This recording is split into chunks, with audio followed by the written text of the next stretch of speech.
तू कुठल्याही VFX making of VFX for a certain film, बरोबर, तिकडे ते पहिल्यांदा दाखवतात का एक शूट कुठे असं होतं आणि असं झालं, आणि एक असं ते एक gradual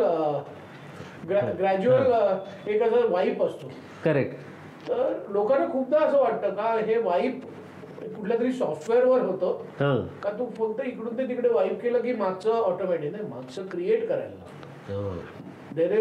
there is a whole team which is gone in creating that. आम्हाला एका प्रोजेक्टमध्ये इंटरनॅशनल फिल्मचं त्यांनी शूट केलेलं अमेरिकन सिटीमध्ये एका, ओके, पण त्यांना दाखवायचं होतं दुसऱ्या न्यूयॉर्क.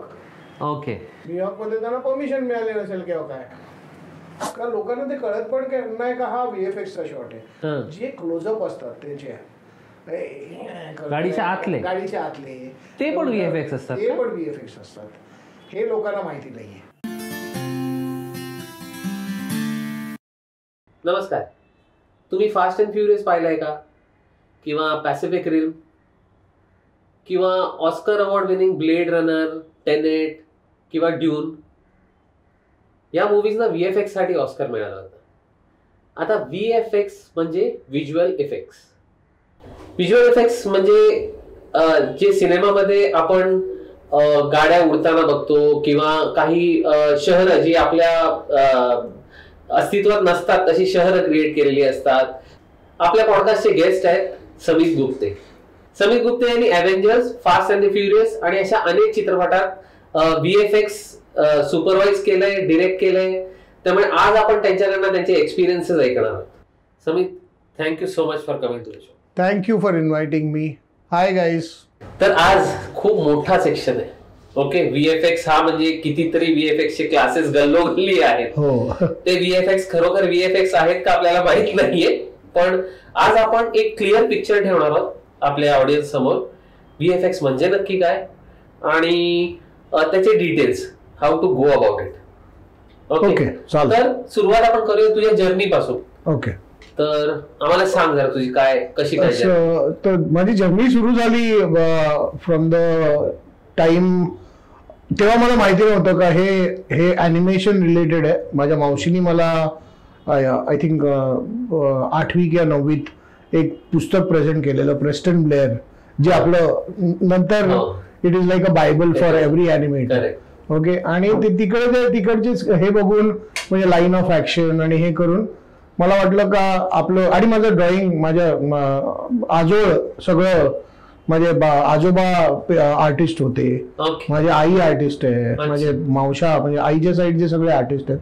तर नॅचरल लिनिंग टुवर्ड्स आर्ट होतं.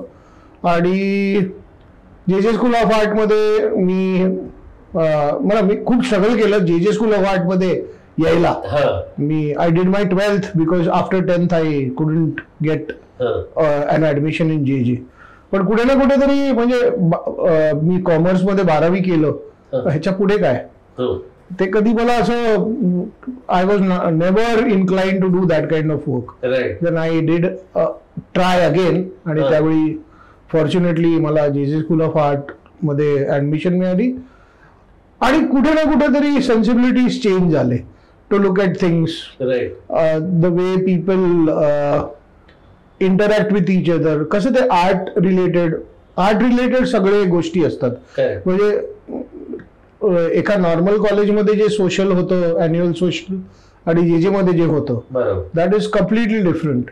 आणि आय वॉज फॉर्च्युनेट का जेव्हा मी कॉलेज पास आउट झालो, मला एका ॲनिमेशन स्टुडिओ मध्ये काम करायला मिळालं. आणि त्यावेळीचं सेल्युलर ॲनिमेशन, सेल ॲनिमेशन जे आहे, so where it was a direct connection with what we learned in JJ, which is drawing. But working on animation actually enhance my skills more than anything else. कारण कुठे ना कुठे तरी आपल्याला एक sense of responsibility असते, deadline असतात. आपलं काम लिमिटेड लोक नाही बघणार आपलं काम, कारण ऍड्स मध्ये काम करायचं त्यावेळी सगळे लोक, पूर्ण इंडिया कदाचित बघेल. फॉर्च्युनेटली मी VFX कंपनीमध्ये जेव्हा जॉईन झालो, प्राईम फोकस, तेव्हा मला एका छोट्या सिक्वेन्ससाठी बोलवलेलं, जे 2D ॲनिमेशनच होतं. आणि पण तोपर्यंत माझं ग्रॅज्युअल ट्रान्सफॉर्मेशन झालेलं from cel animation to 3D animation. Okay, हे आहे ना की 2D मध्ये काम करून, कारण तू 25 फ्रेम्स पर सेकंड काम करतो, तो जो ची नजर बसते ना एखाद्या सिंगल ब्लॅक फ्रेमला किंवा काय, ती तुला पुढे मदतच करते ना. आणि त्याच्यामुळे एक आपल्याला कळतं का this is not an easy process. Yes, what cell animation teaches people is to have patience, to have that observational skills. आणि कुठे ना कुठेतरी तेच ट्रान्सलेट होतं VFX मध्ये पण.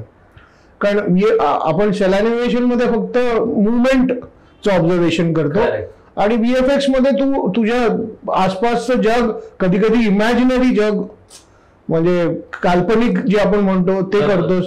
काही काही ठिकाणी तुझं व्हिज्युअलायझेशन उपयोगी पडतं, कारण it is all related to what you create. So this is where म्हणजे कुठे ना कुठेतरी ते अमेलगेमेशन होत येतं आपल्याला जे टीच केलंय आपल्या आर्ट स्कूलमध्ये. ओके, आर्ट स्कूलमध्ये तेव्हा कधी लक्षात नाही आलं, तिकडे एक भांड ठेवलंय, एक फळ ठेवलंय, एक कपडा टाकलाय, तेव्हा आपल्याला कळायचं काय. पण what it taught us was composition, what it taught us is different texture. कारण मला अजून आठवतं का माझी first assignment in steel life everything was having the same texture. तेव्हा आपल्याला कळतं का प्रत्येक ऑब्जेक्टचं एक वेगळं टेक्स्चर असतं. Why does it get differentiated with other people. So that somewhere down the line unknowingly का होईना आपल्याला आपले म्हणजे सेन्सिबिलिटीज तसे पुढे डेव्हलप होत होते. ते तुला आजही मदत करतं तुझ्या VFXच्या. Yes, very much.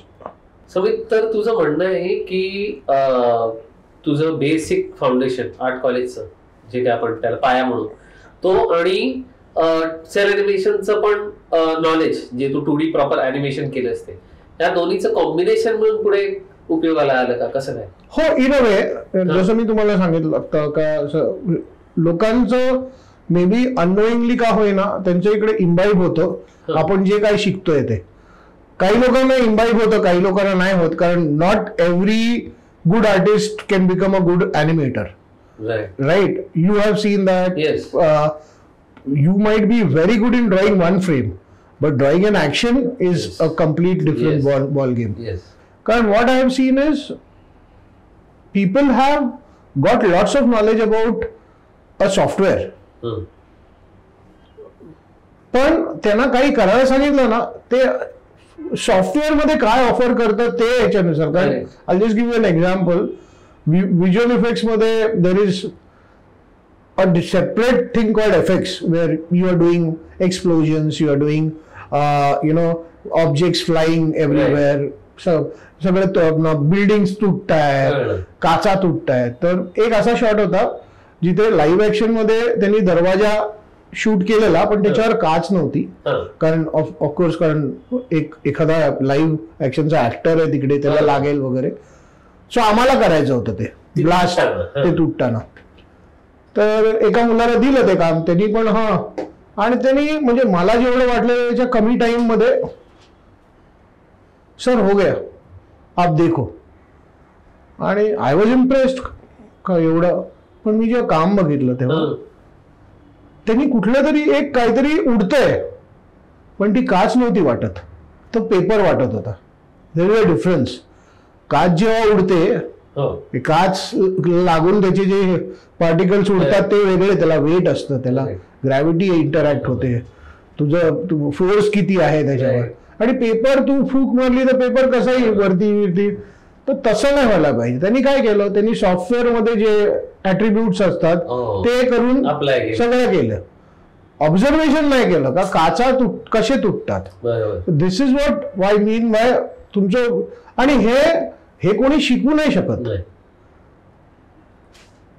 तू एखादा तुला वेळ असेल तर तू कदाचित सांगू शकतो का बाबा ही अशी हे इम्पॅक्ट होणार, मग त्याचं सेंटर ऑफ हे असेल आणि मग तिथून ते क्रॅक सुरू होणार वगैरे.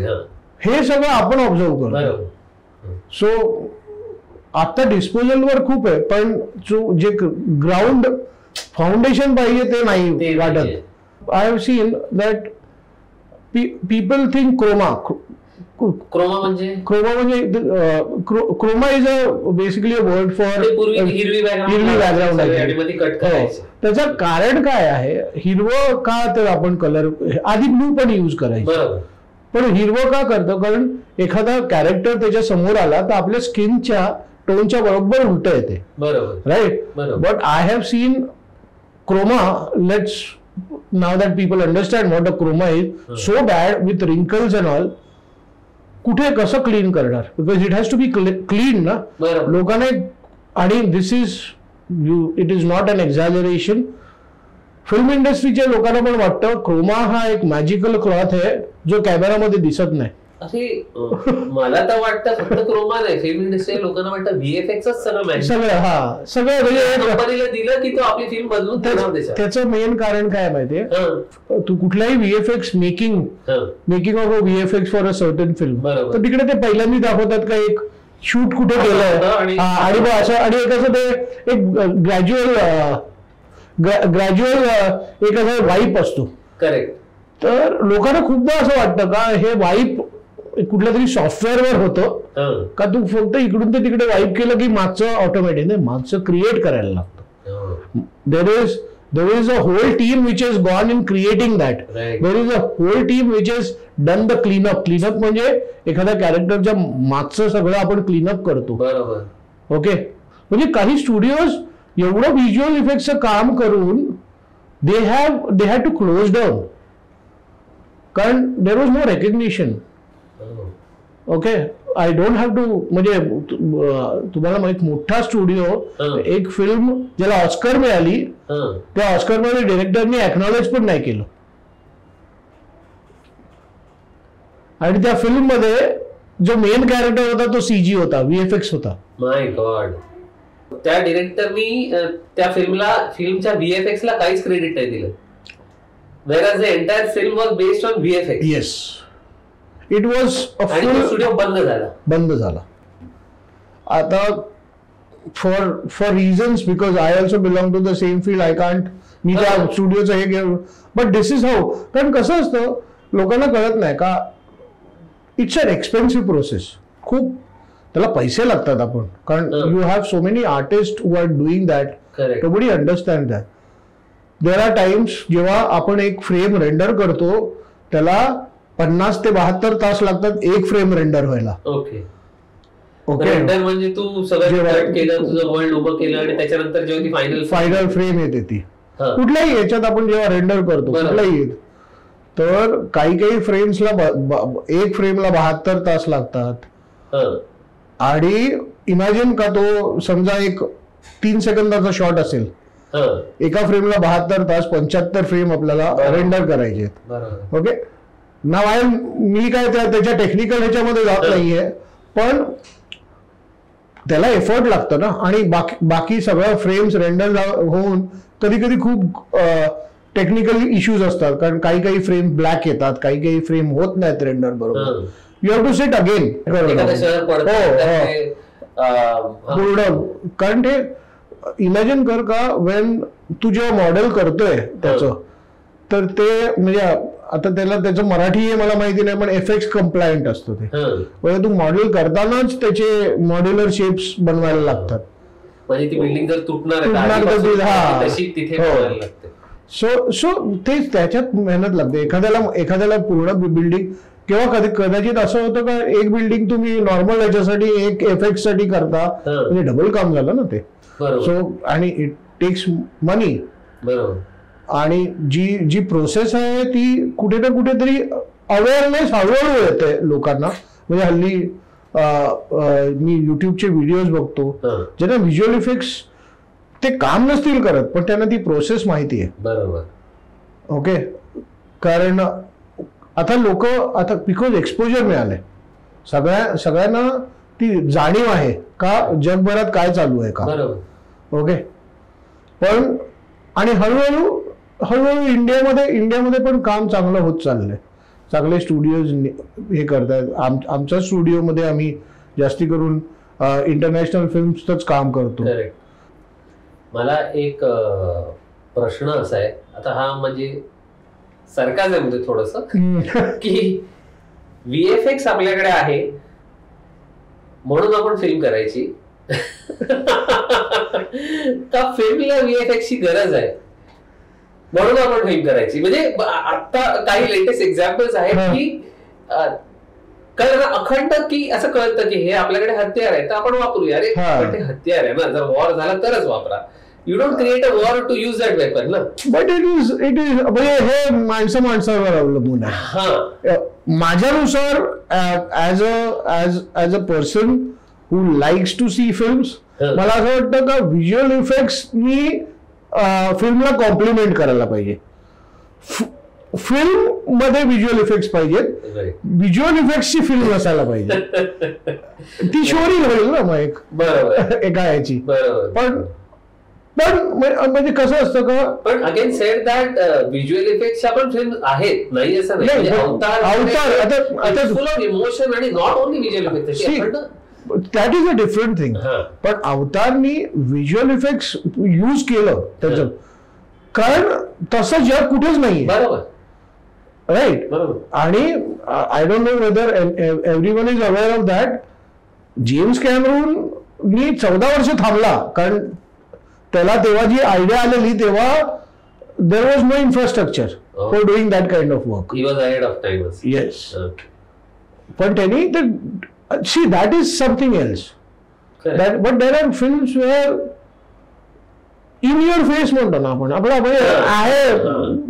आहे तर ते रस्त्यावर असतात ना लोक, गाडी आहे तर हॉर्न आहे म्हणून आपण ट्रॅफिक जॅम असेल हॉर्न वाजवत बसणार. बरोबर.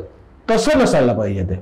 इट शुड बी अ, म्हणजे ते काय म्हणतात ते एखाद्याला सजावटासाठी असं कॉम्प्लिमेंट करा. हो, म्हणजे आपण दागिने कशासाठी घालतो, म्हणजे नॉर्मल लोक दागिने आपलं एक एनहान्स, पण यू सीन पीपल, मी बघितलंय सोन्याचा शर्ट, सोन्याचे दागिने असे एकदम, म्हणजे बायकांना पण लाजवतील एवढे.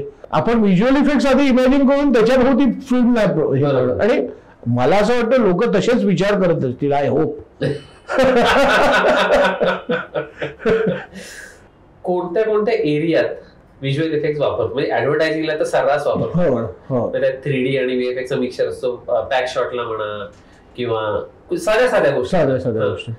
पण फिल्म्सला जेव्हा आपण VFX वापरतो तर असं, आता तू शूटला पण जात असशील ना त्यावेळेस. हो. समजा एखादी ऍड शूट करायची तर VFXच्या शूटला पण जायला लागत असेल. हो. की टेक्निकली हे बरोबर शूट करतोय. कारण कसं असतं का, ते आता समजा एखाद्या प्रोजेक्टमध्ये तुम्ही CG कॅरेक्टर क्रिएट करताय. ओके, तो CG कॅरेक्टर, आता इमॅजिन करा या सेटअप मध्ये आपण एक CG कॅरेक्टर इथे ठेवणार आहोत, तर ते CG कॅरेक्टर ह्या एरियामध्ये वाटायसाठी त्याचं लाइटिंग विटिंग ही इन्फॉर्मेशन पाहिजे असते. ते व्हिज्युअल इफेक्ट्सचे लोक करतात तिकडे. मग आता तर खूपशा टेक्नॉलॉजी झाल्यात का, एखाद्या तुम्ही स्पॉट लोकेशनवर गेलात तर लायडार स्कॅनिंग म्हणून असतं, जिथे तुम्ही कॅमेरा सारखंच असतो आणि बेसिकली तुम्ही ते स्कॅन करता. ते सगळं लेझर बीम्स वेगळ्या ह्याच्यावर पॉइंट आउट करता आणि you get a 3D mesh ready along with the textures. एक इंटरेस्टिंग किस्सा आहे. आम्हाला एका प्रोजेक्टमध्ये इंटरनॅशनल फिल्मचं त्यांनी शूट केलेलं अमेरिकन सिटीमध्ये एका, पण त्यांना दाखवायचं होतं न्यूयॉर्क. न्यूयॉर्क मध्ये त्यांना परमिशन मिळाली नसेल किंवा काय, तर आम्ही ते सगळं त्या फक्त रस्ते ठेवलेले आणि फुटपाथ किंवा आणि त्याच्यात बाकी सगळ्या बिल्डिंग चेंज करून आम्ही न्यूयॉर्कच्या बिल्डिंग केलेल्या जिथे यूज करू शकतो. तो तर असे पण शूट करताना चेस सिक्वेन्स वगैरे शूट करतो. हो. मग तिथे सगळं बॅकग्राऊंड मॅच. हा, आता तिथे बी टीम किंवा वेगळी टीम असते जी न्यूयॉर्क मध्ये जाऊन सगळं शूट करायची, कारण आपल्याला ते इन्फॉर्मेशन पाहिजे ना, कारण कुठली स्ट्रीट दाखवायची, हे सगळं प्लॅन होतं त्यांचं. It does not start after the film is shot VFX. Correct. It starts right before. म्हणजे प्री प्रोडक्शन तेवढंच सगळं पाहिजे. आणि हा जो VFXचा जो खेळ आहे, it has its own budget ना, म्हणजे त्याचं एक जर समजा पकडूया 100 करोडचा पिक्चर बनतोय तर VFXचं बजेट त्याच्यात सेपरेट असेल ना. हो. सेपरेट असतो. रिझन कारण तुम्ही काही फिल्म तर फक्त क्रोमावर शूट केलेले असतात. एंटायर म्हणजे almost most of the film is shot on. तर मग तेव्हा तर तुम्हाला व्हिज्युअल इफेक्टचा बजेट पाहिजे, व्हीएफएक्सचा बजेट पाहिजे, नंतर मग कसं हे करणार. खूपशा फिल्म मध्ये व्हीएफएक्सचा बजेट नसतो तेवढा, कारण एखाद्या शॉट मध्ये त्यांना काही वेगळं करायचं असतं किंवा नाही. आता आपल्याला रेड फोर्ट वर शूट तर कधी करायला मिळणारच नाही. तर किंवा असे जे लोकेशन्स आहेत जिथे हाय सिक्युरिटी असते, तर मग ते कसं हे करणार. मग so that is where you have to shoot it on chroma and then बाकी सगळं आपण व्हिज्युअल इफेक्ट्स मध्ये करायला लागतो. समीत, तू एंड गेम वर काम केलंयस. ओके, त्याच्यात थॅनॉसचं टायटन जे होतं, ओके, बिफोर आफ्टर, असे काही काही लोकेशन्स असतात जे तुला क्रिएट करायला लागतात किंवा अखंड तुम्ही उभे करता ते लोकेशन. पण मोस्ट कॉमनली यूज व्हीएफएक्स काय आहे? म्हणजे एक मला आता जस्ट मला जे एकदम तू विचारलंस त्याच्यावरनं मला फास्ट अँड फ्युरियस मध्ये, फास्ट अँड फ्युरियस जे कोणी फॅन्स आहेत किंवा ज्यांनी कोणी बघितलंय, फिल्म इज अबाउट कार्स बद्दल सगळे. मग कार चेजेस आले तिथे. लोकांना हे माहिती नाही का आपण जे म्हणतो ना, म्हणजे आपण जे मनी शॉट्स म्हणतो का, एक्सटर्नल जे शॉट्स आहेत, गाड्या स्किड होत आहेत, आणि त्याचं एक जे आहे ते लोकांना, म्हणजे मी जसं बोललो आधी का, लोकांना ते कळत पण नाही का हा व्हीएफएक्सचा शॉट आहे. जे क्लोजअप असतात त्यांचे गाडीच्या आतले ते पण व्हीएफएक्स असतात. हे लोकांना माहिती नाहीये, कारण ते जेव्हा शूट करतात ते स्टॅटिक शूट करतात, म्हणजे स्टेशनरी एका जागी असतात ते. ओके, एका जागी असतात आणि ते अशा कारमध्ये शूट करतात ज्या कारला कुठल्याही प्रकारच्या काचा नाही आहेत, काचा काढून ठेवलेल्या असतात. कारण तू काचेमधनं शूट केलंस तर सगळे स्टुडिओचं रिफ्लेक्शन, बरोबर, मग ते नॉर्मली शूट करतात, काचा व्हीएफएक्स मध्ये ऍड होतात. ओके, आणि it does not end there, म्हणजे तिकडेच नाही सगळं होतं आमचं काम. काचा फक्त टाकून फायदा नाही आम्हाला. मला ती गाडी मुव्हिंग आहे असं दाखवायला लागतं. शॅडोज पास होत आहेत, रिफ्लेक्शन मध्ये शॅडोज म्हणजे रिफ्लेक्शन्स पास होत आहेत. एक त्याच्या म्हणजे काय म्हणतो ते आपण, फ्रंट काचेमध्ये पण, साईडच्या काचेमध्ये पण, कधी कधी तर पूर्ण गाडीचे जेवढ्या काचा आहेत तिथे आपल्याला ते करायला लागतं. ओके, तर हे कोणालाच कळत नाही का हा पण व्हिज्युअल इफेक्ट्स मधला शॉट आहे. लोकांना वाटतं हा गाडी स्किड झाली, तिथे आपटली, काहीतरी डिस्ट्रॉय झालं, व्हिज्युअल इफेक्ट्स. पण हा पूर्ण सिक्वेन्स व्हिज्युअल इफेक्ट्स असतो. गाडी डमी असते का? हो, डमी किंवा स्ट्रिप केलेलं असतं सगळं त्याच्यातलं. पूर्वी ते पडदे लावायचे असे गाडी पास होताना, हा पडदे, किंवा एखादा माणूसच ते झाडाची फांदी घेऊन हे करायचं. पण आता स्टॅटिक शॉट असतात ते, आणि व्हिज्युअल इफेक्ट्स आहे ते कोणालाच कळत नाही. आणि दीज म्हणजे अशा फ्रँचाईज मध्ये, आणि फास्ट अँड फ्युरियस आपल्याला फक्त जस्ट एक हे माहिती आहे, पण असे भरपूर जे आहेत ज्यांचे चेस सिक्वेन्स अशी शूट करतात कोणालाच माहिती नसेल. आणि ते नाहीतर एवढ्या फास्ट गाडीमध्ये शूट करणं इज नेक्स्ट टू इम्पॉसिबल.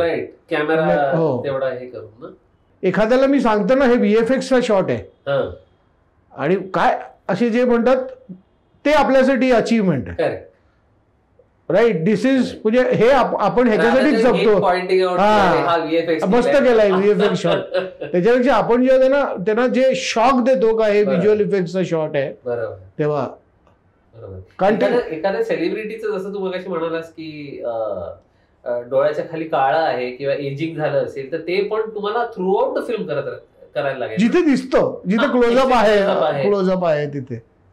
पण हे मॅन्युअल टीडीएस काम आहे ना? नाही असं, आता तर थोडं ऑटोमेशन झालंय, पण नॉट ऑटोमेशन. लोकांना खूप वेगळ्या वेगळ्या कल्पना आहेत. ऑटोमेशन म्हणजे एक बटन दाबून कीबोर्डवर अजून असं डीएजिंगचं बटन आलं नाहीये. किंवा एक इंटरनॅशनल फिल्म मध्ये काम केलेलं, चायनीज होती ती फिल्म, त्यातला एक actor was caught with drugs और some contraband, I don't know. So he was banned. So जर तो दाखवला असता तर मूवी रिलीजच होऊ दिली नसती. त्याचं पूर्ण फिल्मभर आम्ही त्याचं चेहरा चेंज केला. ठीक आहे, त्यावेळी कारण that was the only VFX thing म्हणून आम्हाला रेकग्निशन काहीतरी मिळालं, पण असे असतात. That is visual effect. That is the magic. म्हणजे आपण जादू म्हणतो ना, जादू सारखंच आहे.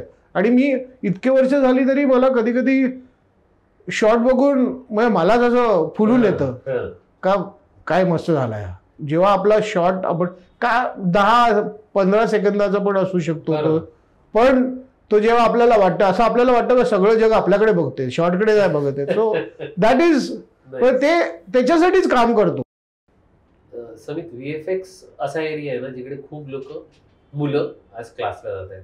ओके, किंवा त्याची क्लासेसची फी पण थोडी हायर एंडला आहे, किंवा वर्षभर ते स्वतःच्या करिअर मधलं किंवा लर्निंग मधलं 1 वर्ष 2 वर्ष त्या गोष्टीला देत आहेत, आणि मग एखाद्या स्टुडिओला जॉईन करतात किंवा ट्रेनी म्हणून जॉईन करतात पुन्हा एकदा. तर जर कोणाला VFX मध्ये यायचं असेल तर त्यांनी काय करावं, आणि त्याच्या आई वडिलांना, कारण आपले एरियाज नवीन आहेत ना, हे क्लासेस VFX शिकवतात पण त्यांना माहित नाही VFX म्हणजे नक्की काय, तर त्या फॅमिलीला तू काय सजेस्ट करशील?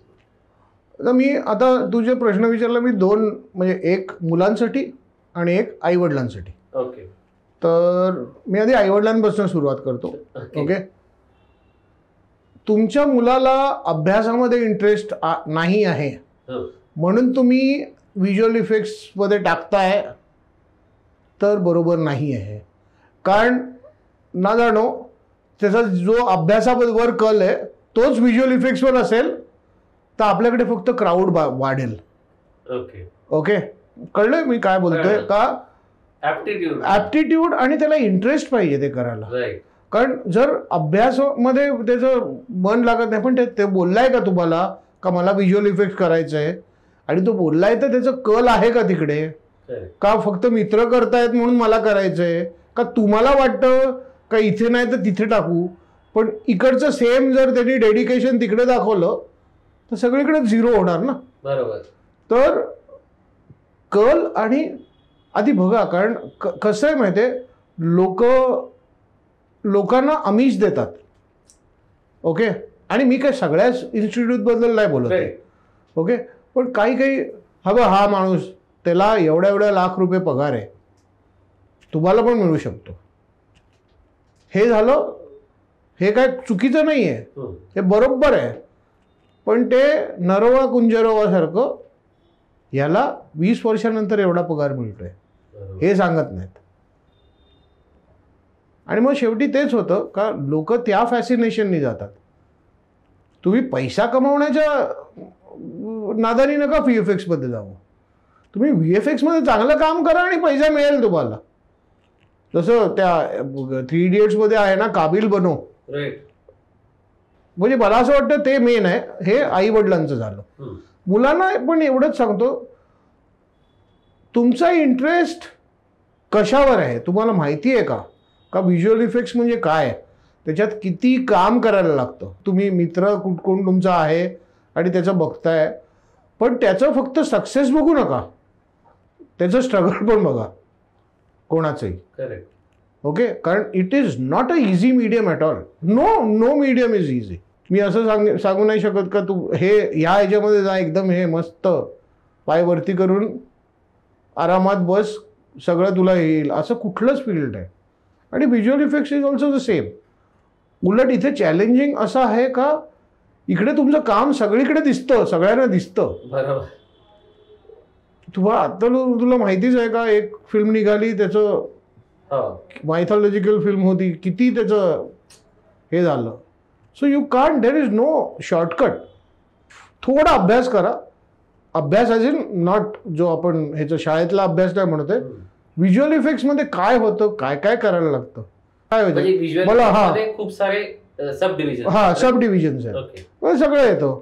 लेट स्टार्ट फ्रॉम, म्हणजे मॉडेलिंग आहे, टेक्स्चरिंग आहे, रिगिंग आहे, बॅकग्राऊंड म्हणजे मॅट पेंटिंग आहे, एन्व्हायरमेंट्स मॅट पेंटिंग, जसं लाइटिंग आहे. ओके, लेआउटिंग आहे, कंपोजिटिंग आहे. तर एखाद्या मुलाला विचारलं तुला काय भरायचंय, मला सर्वात बेस्ट मॉड्युलर बनायचं. अरे मग तू लाइटिंगमध्ये काय करतोय? नाही मला तिकडे मिळाली. पण तिकडे मिळाली तर तुला मॉड्युलर बनायचं, तू नाही घ्यायला पाहिजे होतं ना ते. Now this might be a little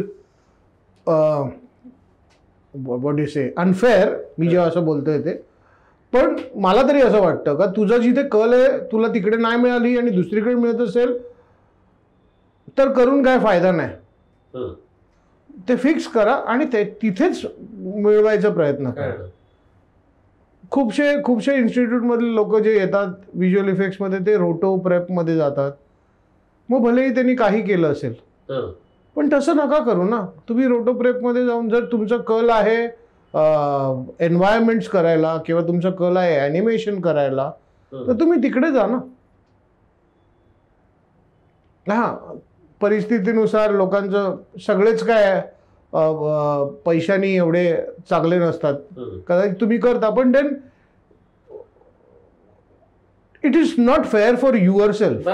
तुझ्या स्वतःसाठीच ते बरोबर नाही. तुझं तिकडे इन्क्लिनेशन नाही किंवा पॅशन तर नाहीच, पण इन्क्लिनेशन पण. मग तुम्ही एवढा सगळा पैसा खर्च करून कशाला ते क्लास केले? VFX मध्ये AI टेक्नॉलॉजी येत असेल किंवा आली असेल किंवा काय काय नवीन टेक्नॉलॉजी अजून आल्या आहेत सध्या शूट मध्ये वगैरे वगैरे, तर AI बद्दल तुझं काय मत? एकदम प्युरेस्ट फॉर्म मध्ये मला विचारलंस ना एकदम तर मला निगेटिव्ह थॉट्स आहेत AI बद्दल. I don't think it is fair. मला जे लोक मेहनत करून करतात काम त्याच्यासाठी जस्टिस नाही म्हणायचं तुला. अगेन कसं असतं का कुठे ना कुठे लाईफमध्ये आपण हे सगळंच एन्काउंटर एकदा केलंय. म्हणजे आपण सेल ॲनिमेशन हाताने करायचो, आपले पण जॉब्स 3D सॉफ्टवेअरनी खाल्लेच गेले ना. ओके, फक्त तेवढंच आहे का ते it was not as simple का जम्प मारून 3D मध्ये गेलं. कदाचित स्लो. हा, कारण आणि आपलं कसं आपल्याला लिमिटेशन जे 2D मध्ये होते ते आपण 3D मध्ये म्हणजे moving camera. Okay, moving camera तू तुझ्या कॅरेक्टर्स मध्ये तर मस्त करशील पण what about the background, how are you going to move an angle. तर तिथे आपल्याला लिमिटेशन असायचे जे 3Dनी आपल्याला टॅकल केले. पण आता इथे पुढे जाऊन काय होईल, 2D आणि 3Dचं कसं आहे मी तुला सांगतो का. तेव्हा आपल्याला जे 2D मध्ये लिमिटेशन्स असायचे ते आपण 3D मध्ये कुठे ना कुठेतरी आपल्याला ते सॉल्व्ह झाल्यासारखे वाटले. So it was a little म्हणजे आपल्यासाठी ते लाभदायक होतं. बरोबर, एखादा कॅमेरा आपण मुव्हिंग असा नुसतं नाही, आपण असा पण अँगल पण चेंज करू शकतो कारण तर ते 3Dनी सॉल्व्ह केलं. पण इथे एखादा जो आर्टवर्क करतोय आणि कारण मी बघितलंय का आजकाल त्या AI मध्ये ॲनिमेशन पण होतं. ओके, मग ॲनिमेटर्सचं काय. ओके, एखाद्या आता AIचा फायदा सॉफ्टवेअर्स पण घ्यायला लागलेत. फोटोशॉपमध्ये जनरेटिव्ह फिल आलंय. तुझं डायरेक्ट सब्जेक्ट तू सिलेक्ट करू शकतोस, एखादा बॅकग्राऊंड काढू शकतोस. So as long as softwares are doing that I am still okay. Voicing मध्ये, डबिंग मध्ये जे आर्टिस्ट एवढे रियाज करून किंवा एखाद्याची मिमिक्री करून कळलं ना किंवा सेलिब्रिटीचे आवाज काढून ते दे वर डुईंग गुड. पण आता AIनी सगळंच हे केलं ना. जस्ट टाईप आणि तो आवाज त्या माणसाचा तुला तिकडे मिळतोय. म्हणजे किशोर कुमारचा राईट. माझा सर्वात फेवरेट फ्रँचाईज स्टार वॉर्सचा आहे. तर स्टार वॉर्सचे पहिले 3 मूव्हीज जे शूट केलेले ते ॲनिमेट्रॉनिक्स पपेट्स वगैरे यूज करून. तर ती एक टीम असायची जे पपेट्स बिपेट्स करायची. कट टू एक 10-15 वर्षानंतर जेव्हा ते एपिसोड 1, 2, 3 निघाले तेव्हा कॉम्प्युटरचे भरपूर प्रोग्राम्स निघालेले. तर ह्या सगळ्यांचे आणि त्याच्यामध्ये जो ILMचा स्टुडिओ होता त्याच्यामध्ये त्यांनी स्टार वॉर्स नाही केले पण भरपूर व्हिज्युअल इफेक्ट्सचे प्रोजेक्ट केले. आणि these team had to either adapt to a computer or a digital platform, or they had to leave. तर कुठे ना कुठे टेक्नॉलॉजी हॅज ऑलवेज बीन म्हणजे अनफेअरच आहे ती. बरोबर ना. खूपशा हे प्लॅटफॉर्म्स आहेत, आर्ट स्टेशन, बियान्स वगैरे, तिकडे नो AI म्हणून ते हे केलं. AI मधले कोणालाच ते देत नाहीत करायला. कारण ते सोस्ट काम आहे ना, सगळ्यांची कामं मिळून एक काम करायचं. म्हणून अजून आता बघतो ना मी, म्हणजे ज्यांना ड्रॉइंगचं डी पण माहिती नाहीये ते मिड जर्नीचे look at my artwork unfair आहे. इंडियन किंवा हिंदी फिल्म इंडस्ट्रीमध्ये VFX चा प्रोग्रेस किंवा काय ऍडव्हान्समेंट असं काय झालंय का आता? म्हणजे एक सर्वात मोठा बदल आहे का व्हिज्युअल इफेक्ट्ससाठी काहीतरी फॅक्टर आहे, cost factor, okay, time factor, हे सगळं कॅल्क्युलेट. आम्ही आत्ता मध्यंतरी ब्रह्मास्त्रमध्ये बघितलं असेल, ब्रह्मास्त्रचं बजेट चांगलं होतं व्हिज्युअल इफेक्ट्ससाठी, म्हणून यू कॅन सी, आणि वेळही दिला म्हणून ब्रह्मास्त्रचं फिल्म कशी असो, स्टोरी कशी असो, व्हिज्युअल इफेक्ट्स सगळ्यांना आवडले. ओके, जेव्हा लोकांना सांगायला लागलं का बाबा असे म्हणजे हे कसं काय झालं माहिती आहे, आपण फॉरेनचे आर्टिस्टचं कॉपी केलं. त्यांना माहिती नाही आहे का ब्रह्मास्त्रचं काम इंटरनॅशनल साईट्समध्ये पण झालंय. तर इंटरनॅशनल आर्टिस्टचं कोणी कॉपी नाही केलं, इंटरनॅशनल आर्टिस्टनी पण काम केलं याच्यावर. सो ते असतं, पण हळूहळू रेकग्निशन वाढायला लागले, लोकांना एक्सपेक्टेशन वाढायला लागले, म्हणून कुठे ना कुठेतरी ॲडव्हान्स होत आहे, प्रोग्रेस होत आहे. राईट. लोकांना व्हिज्युअल इफेक्ट्समध्ये असं करायला पाहिजे होतं हे पण आता कळायला लागले. ओके, बरोबर, कॉमन पब्लिक. हा, हो. सो कुठे ना कुठेतरी अवेअरनेस, म्हणजे जाणीव म्हणतो ना, ती नॉट जस्ट द पब्लिक पण फिल्म रिलेटेड जे असतात लोक, त्यांना पण कळायला लागली. म्हणजे आता सिनेमॅटोग्राफर्सला व्हिज्युअल इफेक्ट्ससाठी कसं लागतं, लाइटिंग, क्रोमा कसा लाईट करायला पाहिजे, हे सगळं पण आय थिंक त्यांच्या करिक्युलममध्येच आहे वाटतं. I am not too sure about that. पण तर तसं म्हणजे लोकांना हळूहळू व्हिज्युअल इफेक्ट्समध्ये एक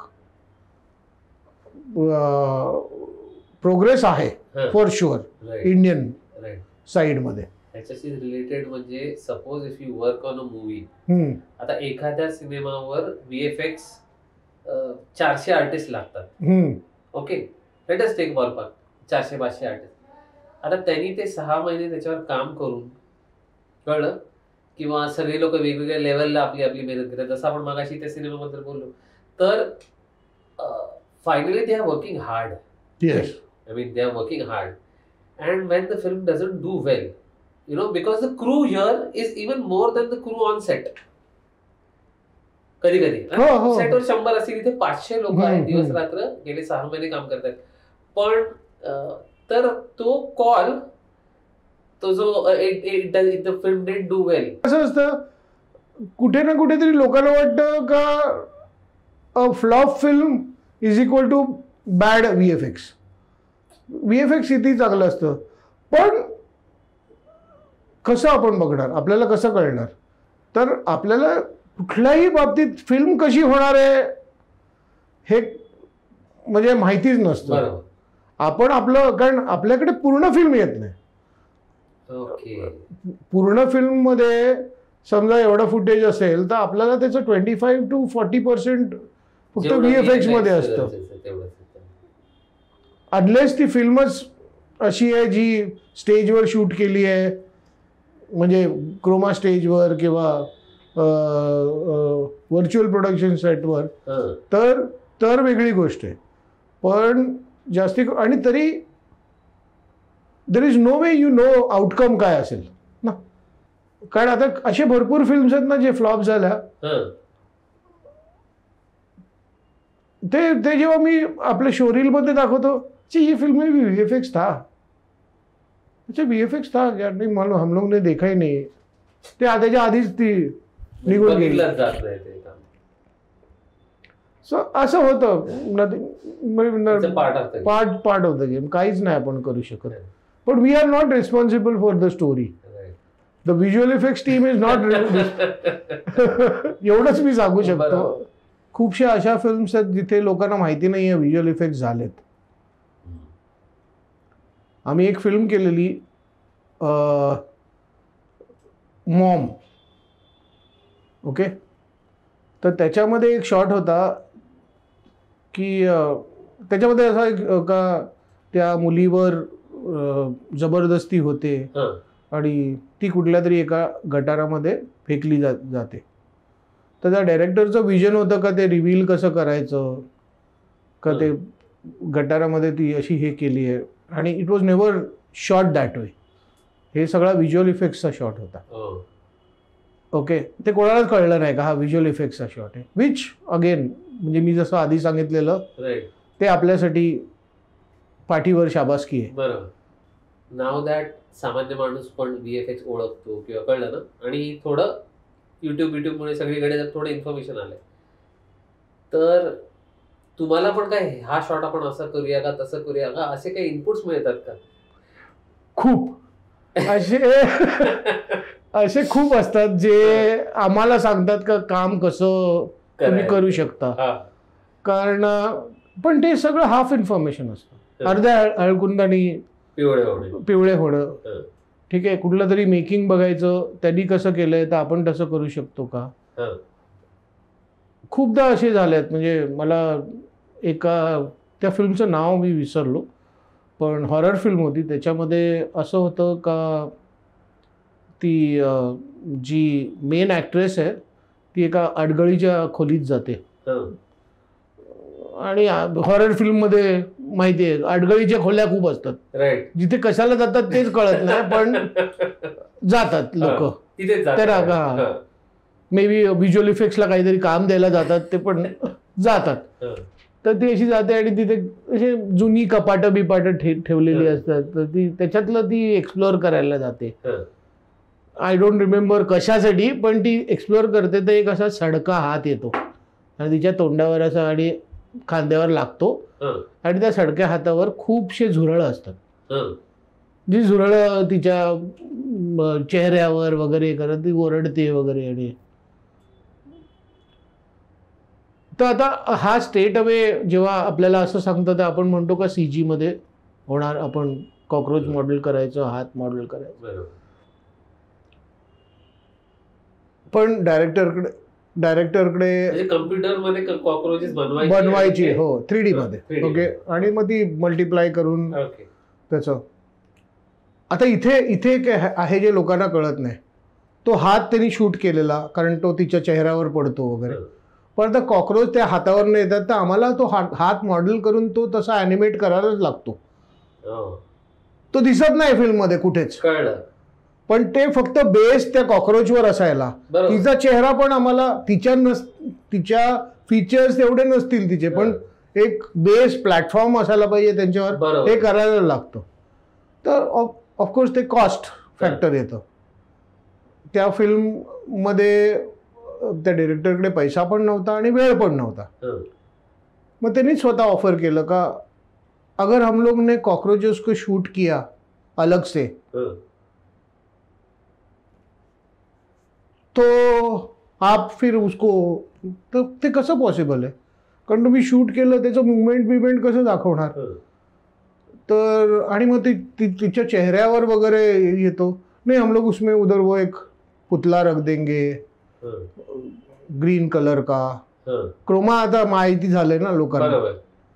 मग म्हटलं मग कॅमेराची फ्रेमिंग सेम असायला पाहिजे. आणि तुमचं एकाच शॉटमध्ये नाही दिसत ना, ते 10-12 शॉट्समध्ये दिसतं ते. और क्या पॉसिबिलिटी है कि वो कॉकरोच को हम लोग जब छोड़ देंगे तो वो वही डायरेक्शन में जाएंगे. कारण कॉकरोचेस कसं एकदा त्यांना सोडलं ते कुठेही जातील ना, इकडे तिकडे. ठीक है, तो हम लोग ना इंसेक्ट ट्रेनर को बुला लेंगे. Insect trainer.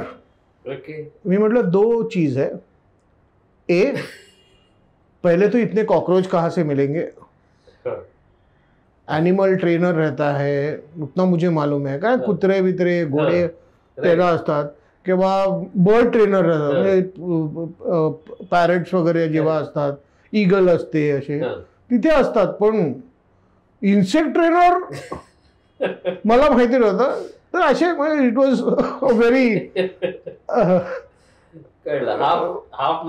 हाफ नॉलेज मध्ये असं कुठेतरी बघितलं असेल त्यांनी ऍक्च्युअल हे शूट केलं आणि मग त्यांनी त्या फिल्मच्या फुटेजमध्ये यूज केलं, मग त्यांना तर कुठे ना कुठेतरी असं ते एक आहे धारणा की आम्हाला येतं व्हिज्युअल इफेक्ट, आम्हाला तर कळलंय, तर आम्हाला कोणी असं हे नाही वेड नाही बनवू शकत त्याच्यात.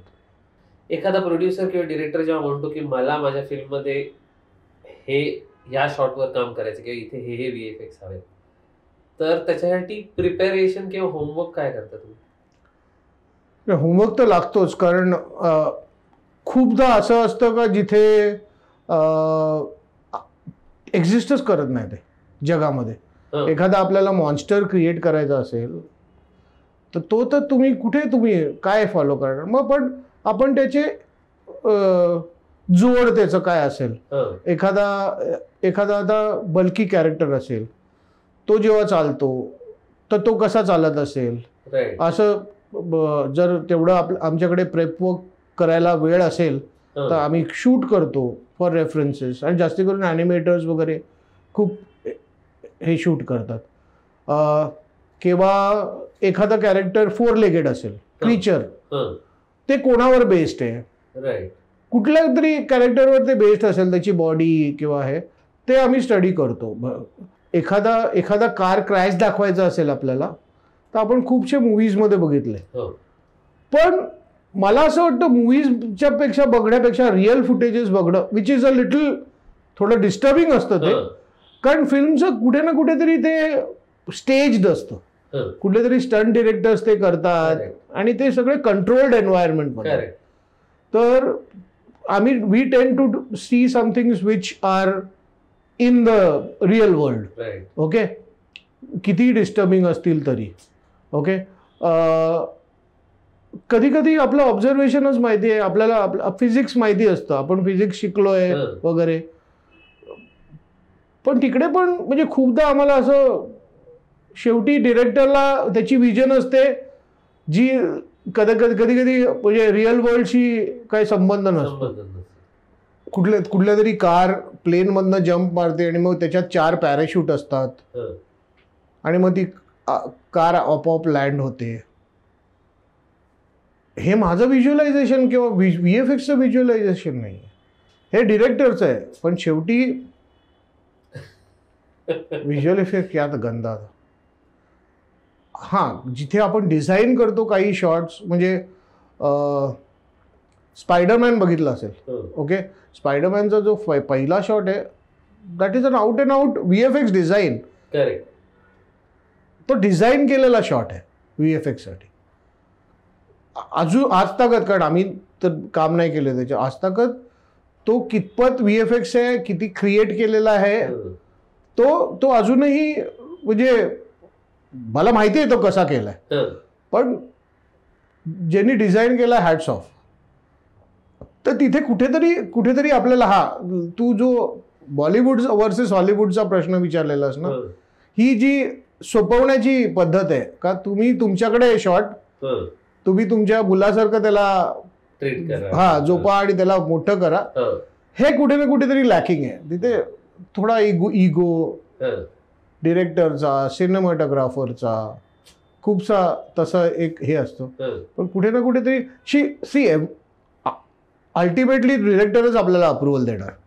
Okay, that I know. पण कुठेतरी decision making, designing a shot जर मिळाला ना तर नथिंग लाईक इट VFX साठी.